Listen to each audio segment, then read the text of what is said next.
I had just begun to wonder how long Dante planned to sit here when the atmosphere shifted. It was subtle at first. 2 men slipping in through the entrance, another positioning himself near the bar. Their suits were sharp, but not this restaurant's kind of sharp. Their movements were too coordinated, their eyes scanning too much. Dante noticed too. Of course he did. His glass of wine hovered near his lips, but his gaze cut across the room with surgical precision. He didn't tense, didn't panic, but I saw it. The flicker of steel in his eyes, the faint stillness of a predator who knows the hunt is about to begin. "What's happening?" I whispered, leaning across the table. He set his glass down gently, like we weren't seconds away from trouble. "Guests," he murmured. The word was too casual, too calm. My stomach tightened. One of the suited men approached our table. His steps were deliberate, his jaw set. The politician Dante had just spoken with ducked his head, suddenly fascinated with his plate. Coward. The man stopped at our table. His accent was Eastern European, his tone a mockery of politeness. "Mr. Moretti, we've been looking for you." Dante leaned back in his chair, exuding the kind of effortless arrogance that made me want to throw my drink in his face, and maybe cling to him at the same time. "And now you've found me. Consider your day a success." The man didn't smile. His eyes flicked to me, and I hated the way he looked at me, like I was a thing, a pawn, something disposable. My fists clenched under the table. "You shouldn't be here," the man said. Dante's jaw ticked, and yet, here I am. The next seconds blurred.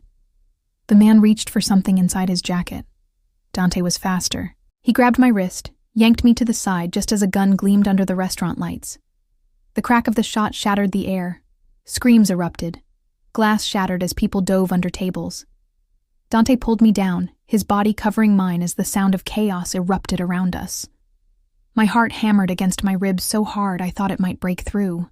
"Stay down," he hissed into my ear, his breath hot, his voice sharp enough to slice through panic. For one stunned heartbeat, all I could register was the weight of him against me, the scent of his cologne, the terrifying steadiness of his presence in the middle of violence. Then another shot rang out, and the spell broke. Gunfire cracked through the restaurant.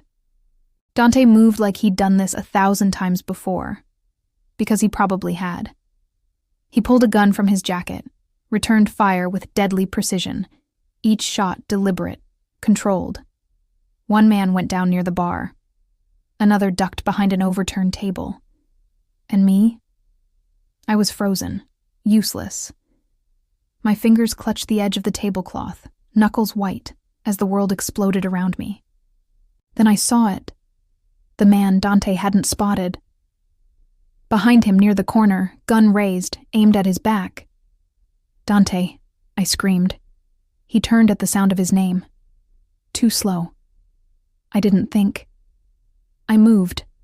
My hand closed around the heavy wine bottle on the table, and before fear could catch up, I hurled it.